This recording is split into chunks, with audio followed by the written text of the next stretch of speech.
Ren. This meeting won't take long. That was how it started. No preface. No context. Caleb Rourke stood at the head of the table, with HR already seated. Hands folded, like the outcome had been agreed upon somewhere I hadn't been invited. I didn't sit. I stayed standing. Because instinct told me this wasn't a conversation, it was a disposal. "We're eliminating your role," Caleb said. Then he paused. Measuring the room. Choosing a sentence meant to land cleanly. "Your work is no longer relevant." The words didn't sting at first. They compressed. 20 years of responsibility collapsed into a single line delivered with the confidence of someone who would never sign his name beneath the consequences. I was the lead research architect. My job was to decide what could survive regulators, courts, and public scrutiny. Relevance, in my world, was defined by whether people got hurt when things went wrong. Caleb didn't mention that. He talked about alignment, about direction, about the future. He spoke in nouns that floated above accountability. When I didn't respond, HR slid a folder toward me and said, "Effective immediately," like a punctuation mark. I nodded once. Silence can look like surrender to people who don't understand restraint. I left the room without asking why the research had vanished overnight. I didn't ask how the work that held the company's compliance together had suddenly expired. I already knew better than to expect honesty from someone who fires first and explains later. At my desk, the floor felt different. Conversations stopped when I passed. Messages stalled mid-thread. The erasure had momentum. Years of mentorship evaporated into professional distance. I logged in one last time, not to retrieve files they were gone, but to confirm something else. Habit is stubborn. It survives when loyalty doesn't. The system repository refreshed into emptiness. Projects replaced by placeholders. My name stripped from authorship. I opened the logs. That's when my breath caught. Deletion authorized 48 hours earlier. Not by me. Approved under executive credentials while I was still employed. Still signing off on safety thresholds. Still legally responsible for outcomes. The sequence was unmistakable. The research hadn't been removed because I was fired. I had been fired because the research was already gone. I closed the window and stood there. Heart pounding. Lungs tight. Shock gave way to something heavier. More deliberate. They thought removing me would sever responsibility. They thought relevance was a switch they could flip. They were wrong. They hadn't erased a risk. They'd exposed one, and by doing it in silence, they'd set the order of events against themselves. I picked up the folder and walked out calmly, carrying the weight of a mistake they didn't yet realize they'd made, and the certainty that their version of the story would not be the one that survived. That moment can leave your chest feeling tight, I know. If you're listening right now, take a second to sit back and gently unclench your jaw. It's a small reset that actually helps your nervous system. Tell me where you're listening from. I read every comment, and it reminds me we're not alone in moments like this. If this story is speaking to you, consider subscribing, and stay with me because what they did next only made their mistake impossible to undo. For 20 years, my name lived in the margins, not the headlines, not the press releases, the margins, where responsibility actually sits.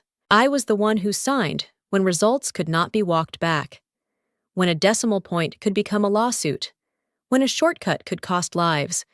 Every major milestone in this company carried my signature somewhere in the back. Quiet and permanent. I remembered the first time my approval stopped a launch. The data looked promising, the board was impatient, and the market was loud. I said no. We rebuilt the model, ran the trials again, and found the flaw everyone wanted to ignore. That delay saved the company millions and spared us a public reckoning. Nobody applauded. That was fine. Applause was never the point. Accuracy was. There were other moments like that. Late nights with compliance teams. Early mornings rewriting protocols no one else wanted to touch. Projects labeled cannot fail. Not because success was guaranteed, but because failure was unacceptable. When regulators asked who stood behind the numbers, my name answered before my voice ever did. That was my role. Invisible. Deliberate. Heavy. Caleb never carried that weight. He arrived polished and confident, fluent in optimism, allergic to consequence. He spoke about innovation as if it were a mood, not a discipline.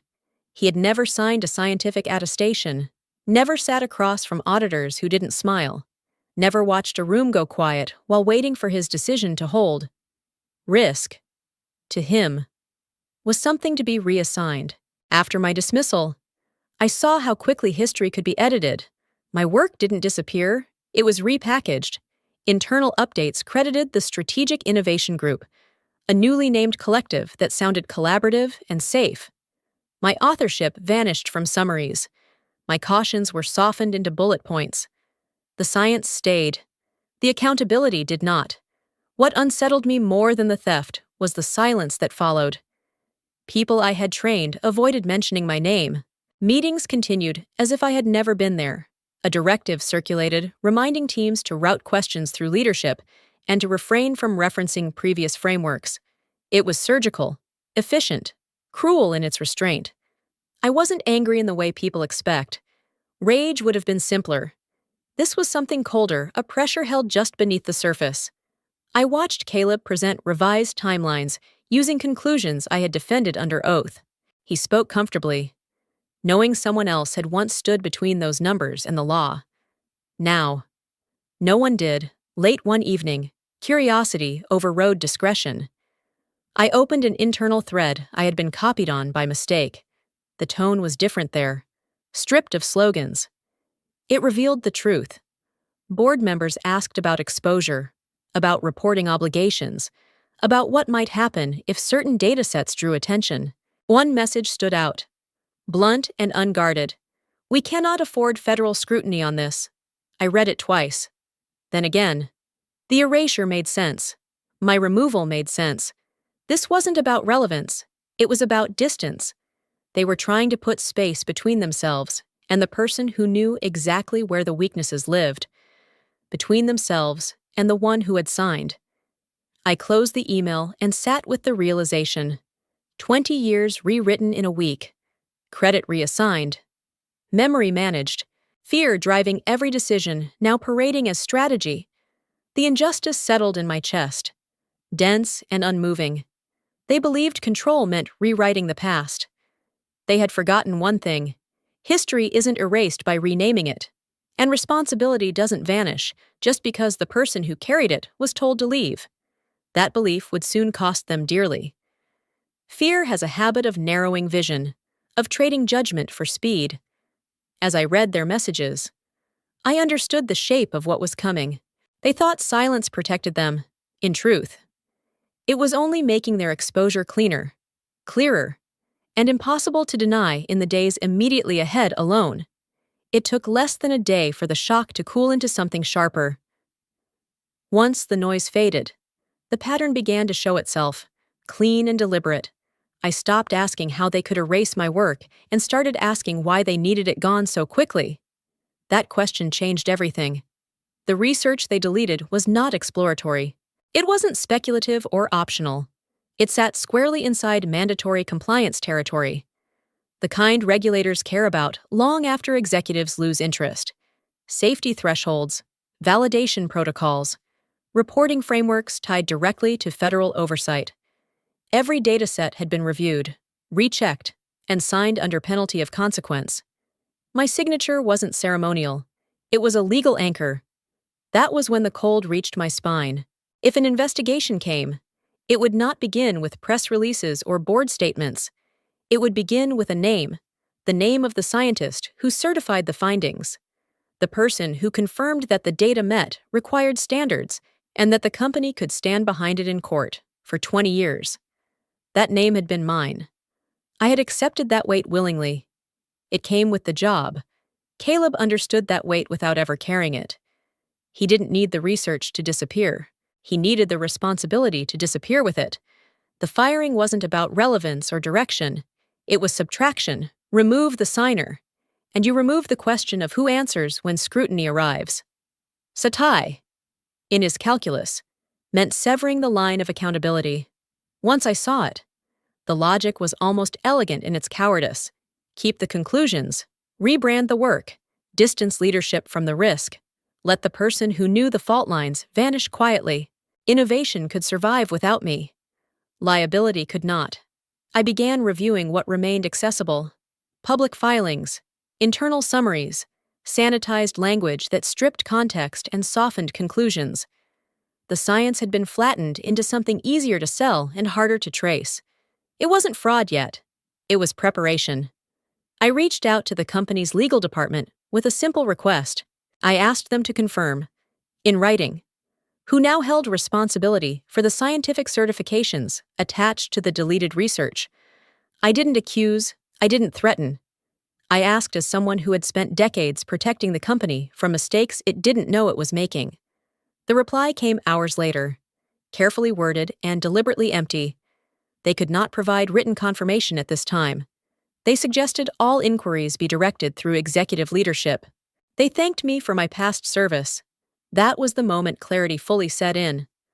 Lawyers don't refuse documentation unless documentation creates exposure. If responsibility had been cleanly transferred, they would have said so. If my role had truly ended without consequence, they would have welcomed the chance to confirm it.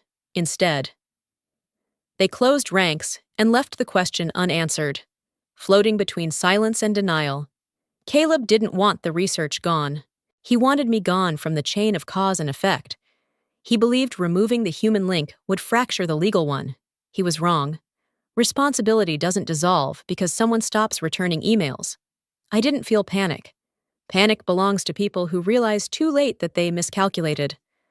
What I felt was a precise calm, the kind that arrives when uncertainty finally resolves into motive. Fear had driven every step they took. Fear of regulators, fear of exposure, fear of a paper trail that led back to decisions they never wanted to explain. I closed my laptop and sat there, steady and alert. They had tried to erase a problem by deleting a person. All they had done was reveal how desperate they were to escape accountability. That kind of fear narrows judgment. It makes people rush, and rushed decisions leave marks. They thought cutting me loose would protect them. What it really did was clarify the battlefield. Now I knew exactly what they were hiding from, and why. The chill that ran through me wasn't dread, it was focus. From that moment on, every move they made would orbit the same truth they were trying to outrun. If you think you understand, the next paragraph will change your mind. I didn't sue, I didn't threaten, I didn't draft a statement or call anyone who might leak it. The instinct to react burned hot, but reaction was exactly what they expected. Instead, I did what I had always done when pressure climbed. I slowed down. I reviewed. I took control. The days after my termination passed quietly. I ignored the noise, the speculation, the sympathetic messages that carried more curiosity than concern. Noise creates mistakes. Silence creates space. I needed space, not to grieve, but to think. I started with the company charter, not the glossy summary distributed to investors, but the original governing documents filed long before Caleb arrived with his slogans and his shortcuts. I read them line by line, the way I used to read protocols before approving a trial. Definitions, exceptions, clauses most people skim because they assume someone else already has. I didn't assume anything. From there, I moved to the founding agreements. The early equity structure wasn't simple, and it wasn't meant to be. Control had been designed deliberately, layered across classes of shares with different voting weight. At the time, it was framed as protection against hostile takeovers, protection against leadership drift, protection against exactly the kind of executive who mistakes confidence for competence. I traced the amendments forward. Every revision, every board resolution, every vote that adjusted percentages without changing authority. The numbers shifted over the years, but the spine of control remained intact. The right to decide did not belong to the loudest voice in the room. It belonged to whoever held the votes that mattered when things went wrong. That was when I turned to the preferential voting provisions, buried deep, written in language that discouraged casual reading. They outlined what happened when strategic assets were altered or removed, not relocated, not renamed. Altered. The words were precise.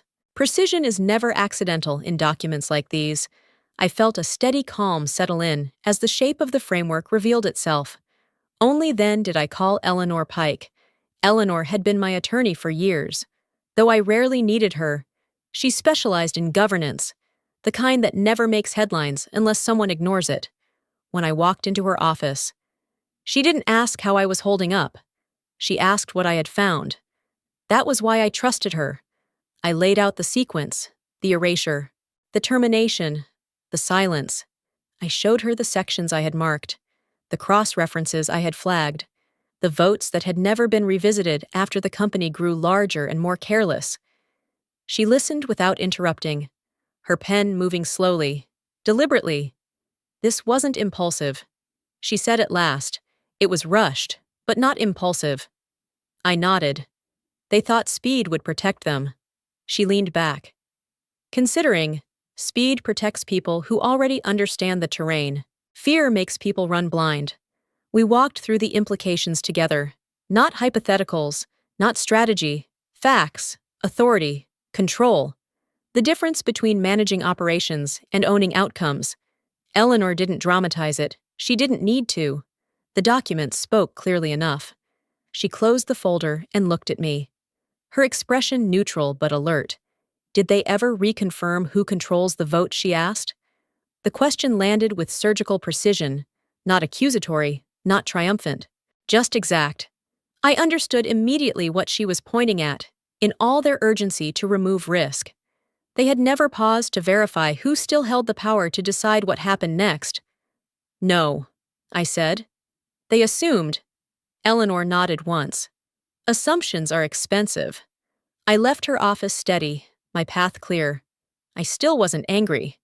Anger would come later, if it came at all. What I felt now was control returning, piece by piece. They had acted quickly, hoping confusion would favor them. Instead, they had given me something far more valuable than time. They had given me certainty. Certainty sharpens focus completely now. The number did not surprise me. It settled into place with a quiet finality, like a weight returning to its rightful balance point. 78%. Not wealth, not valuation control, voting control. The authority that decides what stands, what falls, and who answers when the questions turn sharp. I had known it abstractly for years. Seeing it mapped cleanly across the documents made it real in a way memory never had. The structure was deliberate, founding shares, issued when the company was fragile and honesty still mattered, carried disproportionate voting weight. They were designed that way to prevent exactly what had just happened. The trust that held them wasn't decorative. It was operational, corporate, and enforceable. Every amendment after that preserved the same spine of authority. The numbers shifted. The power did not. Caleb Rourke's name appeared nowhere near those sections. He was a hired executive, compensated generously, insulated carefully, replaceable by design. His authority extended only as far as the board allowed, and the board's authority extended only as far as the votes that supported it. He spoke as if he owned the future, on paper. He borrowed the present. The realization didn't make me smile. It didn't make my pulse jump. It cooled me. Power, when you understand it clearly, removes the need for reaction. I wasn't angry anymore. Anger belongs to people who feel cornered. I wasn't cornered. I was simply quiet longer than they expected. After the IPO, the board had grown comfortable, too comfortable. They focused on optics, quarterly narratives, market confidence. Control was assumed, not audited. The initial filings were treated as history, not as living constraints.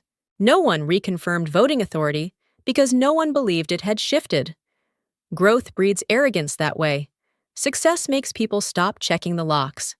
I traced the timeline carefully. At no point after going public had the board conducted a formal review of control distribution. They updated compensation structures. They adjusted committees. They rewrote ethics language. But the vote, the thing that mattered when decisions crossed into danger, was never revisited. It sat untouched, waiting for a moment of crisis. That moment had arrived without their noticing. I understood now why the erasure felt rushed, why the termination skipped process. They believed speed would outrun governance. They believed removing me would simplify their exposure. They never stopped to ask whether I still had the authority to stop them from doing exactly that. The call came late in the afternoon. Not to me. I found out through Eleanor, who forwarded the notice without comment. An emergency legal session, closed door, mandatory attendance for board members and council. No agenda listed, no invitation extended my way. They were meeting to protect themselves. The exclusion wasn't an oversight, it was an assumption. They assumed I was no longer relevant. That assumption was now the most dangerous thing in the room. I read the notice twice, then set it aside. They were moving exactly as fear instructs fast, inward. And without verifying who still held the lever, I didn't reach out. I didn't interrupt their momentum. Intervention would have warned them. Silence would sharpen the outcome. Control is most effective when exercised sparingly. As evening settled, I reviewed the documents one last time, not to reassure myself, but to prepare for inevitability. Power doesn't announce itself. It reveals itself when others collide with it. They were about to. Caleb believed leadership was presence. The board believed authority followed position. Both beliefs rested on the same fragile error. Neither had checked the vote. I closed the folder and turned off the light. My thoughts steady, unhurried. They were convening lawyers, trying to outrun consequences, still believing the problem had been removed. They had no idea they were sitting in a room where none of them actually had the final say. Don't judge too quickly. Because here comes the biggest twist. I wasn't in the room, but I could see it clearly.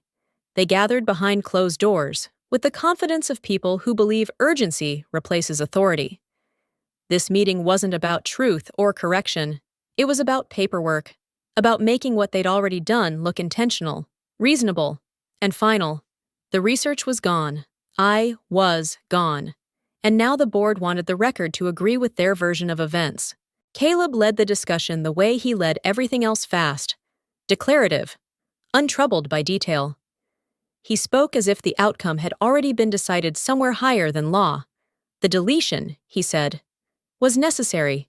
The termination, he said, was clean. He framed both as risk management, the corporate equivalent of cutting loose ballast before anyone noticed the weight. The liability left with her. He told them, calm and assured. No one challenged him. Heads nodded, pens moved. It was the sound of arrogance finding witnesses. The board members asked the questions people ask when they want reassurance. Not answers. Would this hold up? Would anyone notice? Could they proceed without delay? Caleb responded with confidence, sharpened by ignorance. He spoke about distance, about separation, about how decisively removing one individual simplified the exposure. He never mentioned the substance of the research. Substance makes people uncomfortable. They wanted validation, not scrutiny. That was when Martin Hale cleared his throat. Martin was not dramatic. He didn't posture. He had been hired precisely because he didn't. He spoke only when silence became legally dangerous, as counsel to the board. His role was to say what others hoped wouldn't need to be said. He opened the binder in front of him and began reviewing the shareholder structure, methodical and slow. At first, no one paid attention. Caleb leaned back, arms crossed, already planning the next announcement. The board allowed Martin his ritual, believing it a formality that would end with affirmation. Formalities are comforting when you assume the conclusion. Martin didn't assume. He traced the evolution of the company's equity from its founding through its public offering. He reviewed voting classes, amendments, and thresholds with the tone of a man reading weather data before a flight. Neutral, exact. The room grew quieter, though no one could yet explain why. One director interrupted, asking whether this was necessary. Martin didn't look up. It is, he said. Caleb smiled thinly. We've already handled control, he said. This is about confirming that we're insulated. Martin turned a page. I'm confirming that now, he replied. The arrogance in the room shifted into irritation. Time was being wasted. They thought. Momentum stalled. This wasn't how decisive leadership was supposed to feel. They wanted speed. Martin offered gravity. He reached the section detailing voting authority, the clauses no one revisited after the IPO, the language written to activate only when strategic assets were altered without approval. His finger paused on a paragraph long enough for discomfort to spread. He stopped reading. "I need to pause this meeting," Martin said. The words landed without volume, but they carried weight. Caleb straightened. Someone laughed reflexively, assuming this was caution, not obstruction. The laughter faded when Martin didn't continue. "I need to verify something before we proceed," he added. Caleb objected immediately. "We're aligned," he said. "The risk is gone." Martin closed the binder. "I'm not prepared to agree with that statement yet," he said evenly. The room finally understood that this wasn't ceremonial. This wasn't a legal blessing. It was a warning forming in real time. Confidence drained into silence. Caleb opened his mouth to reassert control. But control isn't asserted when it's questioned. It's proven. The meeting stalled, suspended on a detail they should have checked weeks ago. They had assumed distance equaled safety. They had assumed removal equaled resolution in that room, surrounded by their own certainty. The first fracture appeared, and for the first time. Their confidence didn't sound convincing, even to themselves. Blind pride had guided every decision, and none of them realized arrogance had quietly locked the door behind them, trapping consequences inside with no easy way out. Martin's voice was steady when he finally spoke, but the room reacted as if something fragile had shattered. "According to the current voting structure," he said, eyes fixed on the document, "Ren Hollis holds 78% of the controlling vote." No one moved. No one spoke. Even the air seemed to hesitate. I wasn't there to see their faces, but I could imagine the stillness perfectly. I had spent years reading rooms where a single sentence changed outcomes. This was one of those sentences. Chairs didn't scrape, papers didn't rustle. The silence wasn't respectful. It was stunned. Martin let the words sit. He didn't repeat them. He didn't soften them. He didn't explain yet. Lawyers know when clarity does more damage than argument. Caleb was the first to react. And he reacted exactly how I expected. "That's not accurate," he said sharply, pushing back from the table. "She was terminated. She doesn't hold authority here anymore." Martin looked up then. Calm, almost sympathetic. "Employment status and voting authority are separate matters." Caleb's jaw tightened. "You're telling me someone we fired still controls the company I'm telling you," Martin replied. "That termination does not revoke ownership or voting rights unless specific conditions are met. Those conditions were not met." The room shifted. Board members exchanged glances, the kind people share when they realize they all assumed someone else had checked something important. One director reached for a tablet. Scrolling too fast to read, another leaned forward, elbows on the table, eyes narrowing. Caleb shook his head, a short, dismissive motion.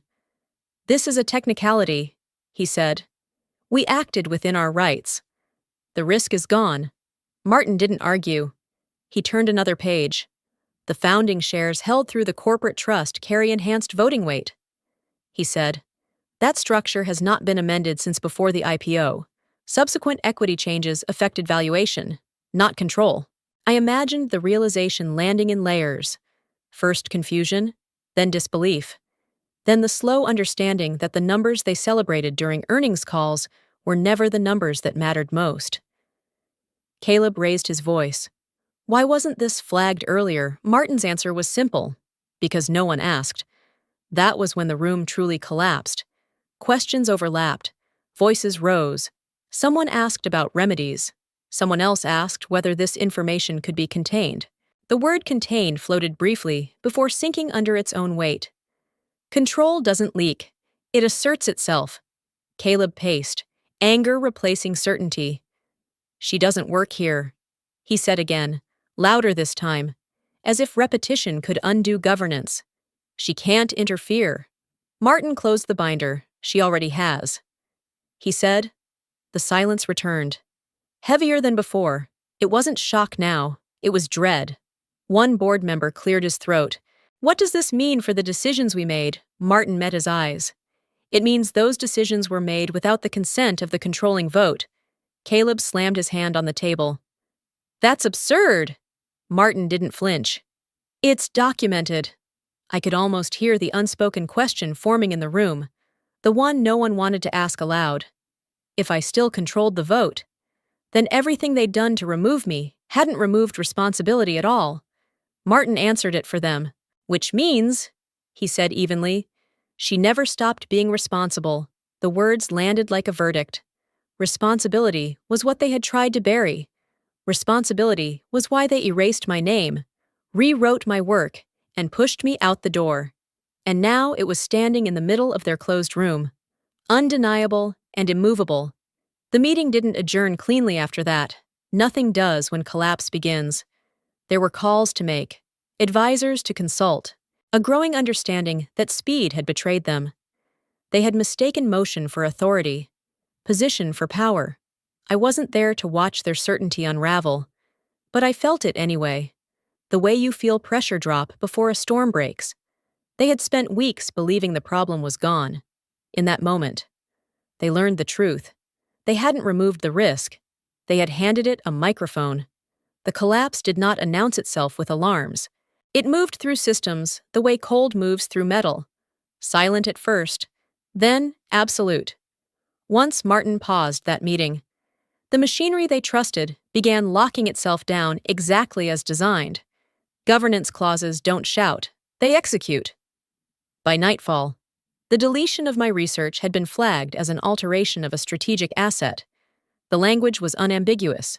Strategic assets required consent from the controlling vote before modification, removal, or reassignment. That consent had never been requested.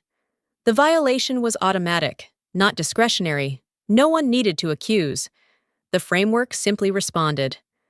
The first freeze hit intellectual property. Patents connected to my work were placed under review. Their status shifted from active to suspended. It wasn't punishment. It was protocol. Without confirmation from the controlling authority, filings could not proceed. Maintenance deadlines stopped counting. Renewals paused midstream. A system designed to protect value began protecting itself from misuse. Compliance followed. Regulatory documentation referencing the deleted datasets lost its validation chain. Submissions were marked incomplete. Audits scheduled weeks out were flagged for reassessment. Agencies don't panic, but they do notice when records change without authorization. Notices were sent, clarifications requested, timelines tightened. Partners moved faster than regulators. They always do. Risk committees convened. Calls were made. Emails softened their language while hardening their positions until matters were resolved. Collaborations would be temporarily suspended. No one said withdrawn. They didn't have to. Silence filled the gap. Inside the company, confusion metastasized. Teams discovered they could no longer access files they'd used the day before. Dashboards showed red where green had always lived. Executives asked for explanations no one could give without admitting the truth. Meetings stacked on top of meetings, all circling the same absence. Caleb tried to project calm. I know this because he called me. The first call went unanswered. I was not avoiding him deliberately. I was reading. Notifications stacked quietly while I traced the cascade. Watching the architecture respond exactly as it had been built to respond. When your work is erased, you learn to appreciate systems that remember. He called again. Then again. The tone changed between attempts. Confidence gave way to urgency. Urgency to something sharper.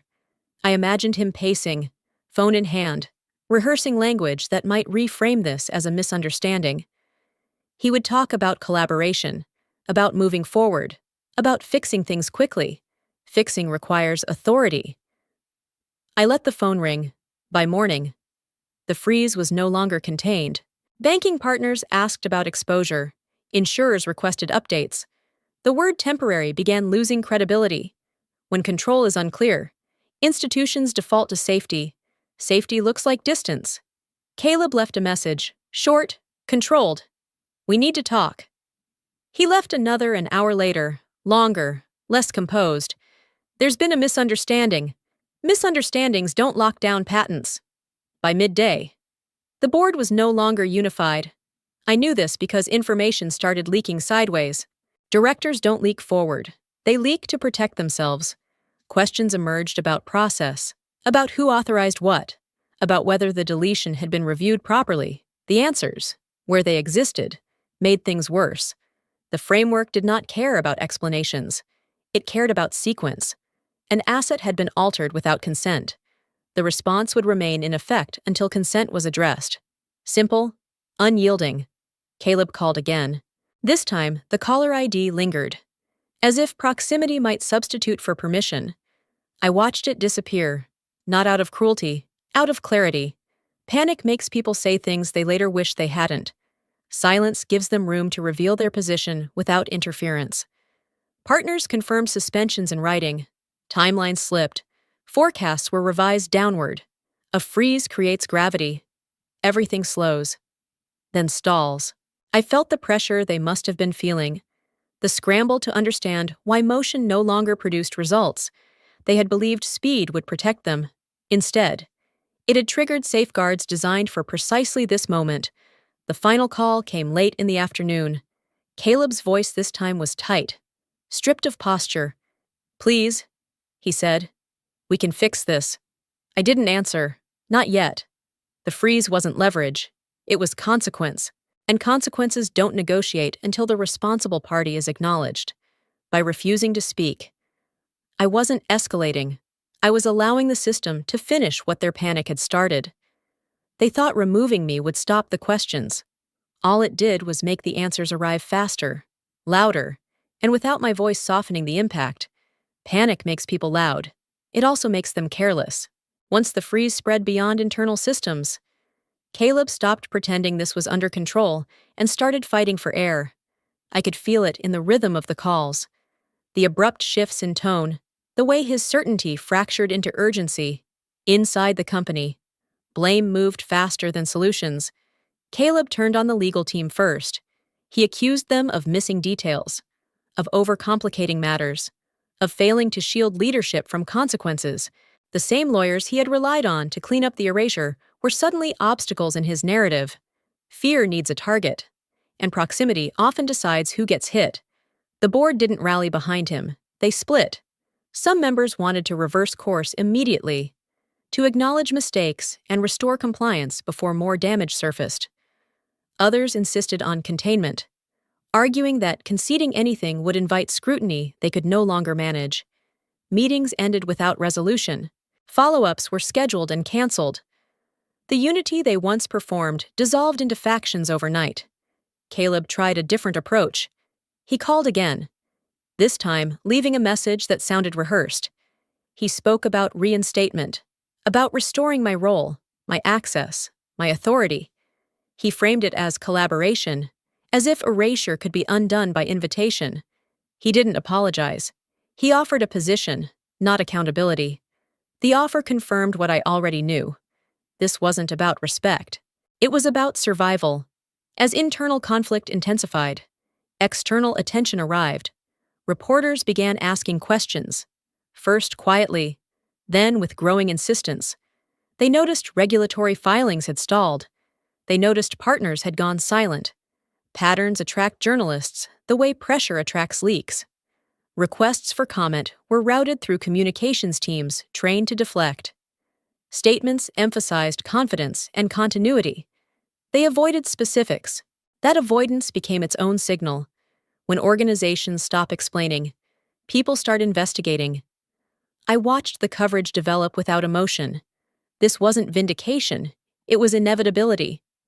Once systems freeze, narratives follow. Control shifts away from those who move fastest and toward those who can explain themselves coherently. Caleb couldn't. Another call came. This one raw. "We can fix this," he said. "You know that." He was right about one thing. I did know exactly how to fix it. I also knew that fixing it without clarity would only reset the clock for the next collapse. Desperation makes people promise reform. Structure determines whether reform holds. The board requested a call. Not formally. Informally. Side channels lit up. Messages arrived asking for patience, for understanding, for discretion. No one mentioned responsibility. Everyone mentioned urgency. I waited until the noise peaked. Then I wrote a single email. It wasn't long. It wasn't dramatic. It contained no threats and no demands. I addressed it to the full board. Not to Caleb. Precision matters. I acknowledged the situation. I referenced the freeze. I cited the relevant governance provisions. I clarified. Calmly. That reinstatement was not under consideration. Roles do not correct violations. Decisions do. I outlined 3 conditions, not negotiations. Conditions: recognition of the alteration of a strategic asset, public correction of authorship and accountability, immediate cessation of any action taken without controlling consent. I ended the message with one sentence: I will respond when the company acknowledges who is responsible. Then I sent it. The effect was immediate. Conversations stopped rerouting. Side messages went unanswered. The board now had a document they couldn't misinterpret or quietly ignore. My silence had created confusion. My email created alignment, whether they liked it or not. Caleb called again. I didn't answer. Desperation makes people reach backward, grasping for authority they never had. Resistance follows, sharp and frantic, but unfocused. From where I stood, the shape of the next phase was clear. The panic wasn't going to resolve itself. It would either mature into accountability or collapse under its own weight. Either way. I had already said everything that needed to be said. Power doesn't arrive with raised voices. It arrives when the room finally understands that shouting won't change the outcome. By the time the board formally reached out, the panic had burned itself down to something quieter and more dangerous calculation. They asked for a meeting, not to apologize, not to explain, just to clarify next steps. I agreed, on my terms. Through counsel, no cameras, no press statements, no promises of reinstatement floated in advance. I wasn't interested in theater. I joined the call without ceremony. Faces filled the screen, some tense, some guarded, all aware that speed no longer belonged to them. Caleb sat rigid, silent for once, his confidence replaced by a practiced neutrality that fooled no one. They began by talking about resolution, about stability, about restoring momentum. One director suggested compensation for damages. Another hinted at a senior advisory role.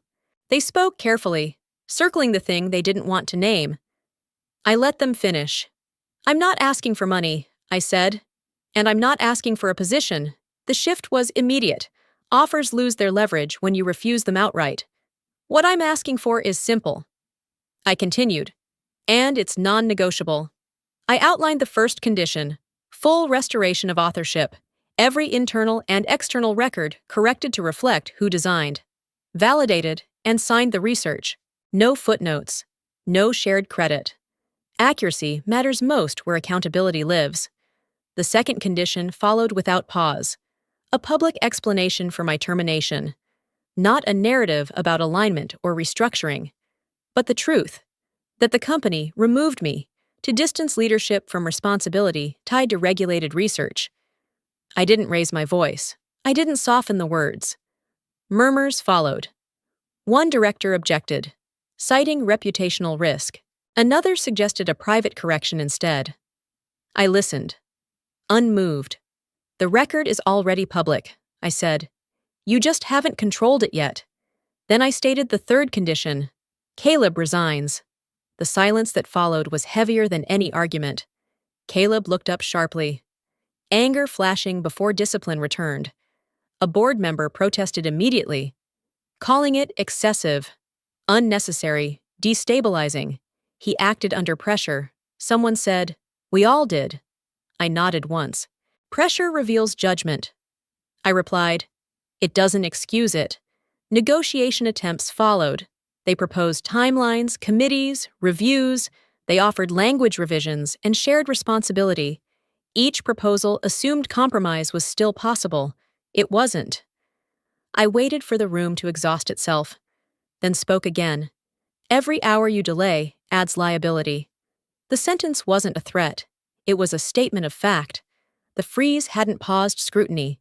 It had invited it. Regulators were already asking questions. Partners were already recalculating exposure. Delay didn't buy time, it accumulated risk. One director asked what would happen if they refused. I answered honestly, nothing dramatic. The systems remain frozen. The questions keep coming. Control continues to sit where it already does. That was the moment they understood the difference between authority and leverage. Authority asks. Leverage waits. Caleb finally spoke, his voice tight. This is disproportionate. No, I said calmly. It's precise. I wasn't dismantling the company. I wasn't punishing people. I was restoring alignment between action and consequence. They had mistaken removal for resolution. I was correcting that error. The call ended without agreement. That didn't concern me. Agreement was no longer the objective. Compliance was. As the screens went dark, I felt no triumph, no anger, only steadiness. Power doesn't rush. It holds. They would reconvene. They would argue again. They would resist until resistance cost more than surrender. That outcome was already set in motion. I closed my laptop and stood, the noise of the past days finally receding. I had made my terms clear, not as demands, but as conditions reality itself required. Whether they accepted them quickly or slowly was their choice. Either way. The clock was no longer on my side. It was on theirs. Justice rarely arrives with spectacle. It arrives with signatures, votes, and the quiet sound of something irreversible being acknowledged. When the board reconvened, the decision was already heavier than any argument left in the room. They did not ask whether Caleb should step down. They discussed how quickly it had to happen. The announcement came before noon.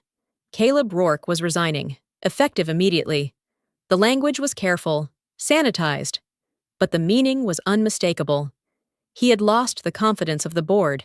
His leadership had exposed the company to unacceptable risk. The sentence that mattered most was the shortest one. His actions were inconsistent with governance obligations. I read it once, then again. Not with satisfaction, but with recognition. This was consequence, not revenge. Within hours, the board released a second statement. This one was longer. It acknowledged procedural failures, unauthorized alterations of strategic assets, and lapses in oversight. The tone shifted from defense to disclosure. They named the error without naming the fear that caused it. That omission didn't matter. Accountability had finally entered the record. The research followed. Authorship was restored across every internal and external reference. My name returned to documents where it had always belonged, not as a victory lap, but as a correction. Accuracy had been distorted. Accuracy was being repaired. Teams reached out quietly. Some apologized. Some simply said they were relieved. I didn't respond to all of them. Closure doesn't require an audience. The press moved faster than the company expected. Headlines sharpened overnight. Analysts used phrases executives dread, a self-inflicted collapse, governance failure, leadership panic. The story wasn't framed as an attack. It was framed as inevitability. A company that tried to outrun its own rules had tripped over them instead. I watched the coverage without commentary. This wasn't about image anymore. It was about record. Once the truth is documented, opinion loses power. The board contacted me again, this time with a different tone. No urgency, no bargaining, just a proposal. They asked me to return, to stabilize the transition, to reassure regulators and partners. The offer included authority, resources, and public acknowledgement. I declined. The decision surprised them more than anything else that had happened. They assumed resolution meant restoration. They assumed justice concluded with reversal. They were wrong. I'm not coming back, I said calmly. The system corrected itself. That's enough. Silence followed, not resistance, understanding. Walking away wasn't punishment. It was completion. The company didn't need me inside it to function correctly. It needed to respect the structures that already existed. My presence had become symbolic, and symbols distort responsibility. I closed the call and stepped outside. the noise of the past weeks finally thinning. The fall had happened without collapse, without spectacle, without me raising my voice. That was the point. Justice had been executed through process, not personality, through documents, not declarations, through consequence, not confrontation. I didn't feel triumph. I felt alignment. What had been erased was restored. What had been denied was acknowledged. And what had been feared was faced. Somewhere behind me, the company recalibrated. Slower now, more careful. Ahead of me, there was quiet work to do, on my terms, without needing permission from anyone who had mistaken authority for immunity. The story would move on without me. That, too, felt right. Justice does not ask to be celebrated. It asks to be allowed to stand. In the end, what fell was not a person alone, but a belief that speed could replace responsibility. That belief collapsed under its own weight. Quietly, permanently, I carried nothing away from that moment except clarity. And clarity travels light. The work ahead would be slower, deliberate, honest. That was always the point. That was always enough. No board vote could undo that lesson, and no resignation could erase the record now set in plain sight forever. Justice had finished its work, and I finally exhaled. Completely. I didn't walk away empty-handed. I walked away finished. The work that followed didn't need headlines or permission, only clarity, within weeks. I opened a small, independent laboratory built around one rule: nothing moves forward unless accountability moves with it. No shortcuts, no borrowed confidence, no signatures without ownership. The quiet felt earned. From a distance, I watched my former company restructure under supervision. New committees, external monitors, revised charters. It was slower now, more deliberate. That was the cost of learning too late that governance is not optional.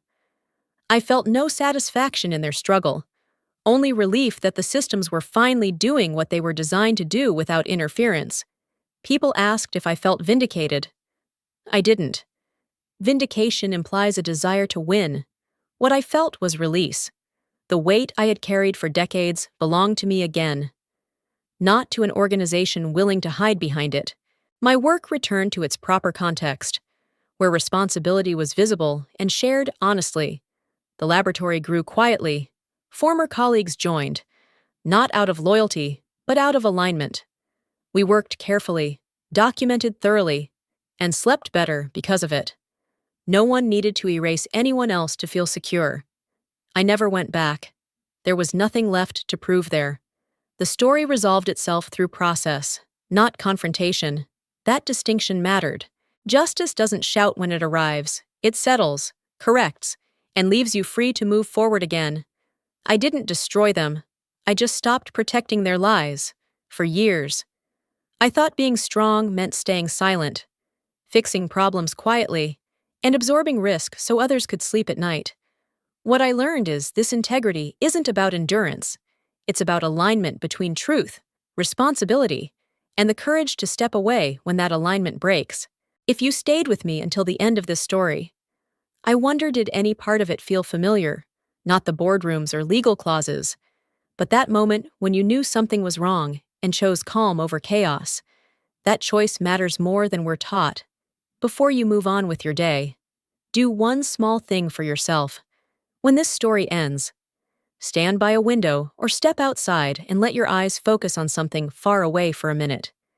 It's a simple way to let your mind reset after tension. Tell me where you're listening from. I love knowing how far these stories travel. If this resonated with you, share your thoughts in the comments. A like or a share helps more than you know. And if you haven't subscribed yet, I'd be honored if you stayed. Some stories don't just entertain, they remind us who we are.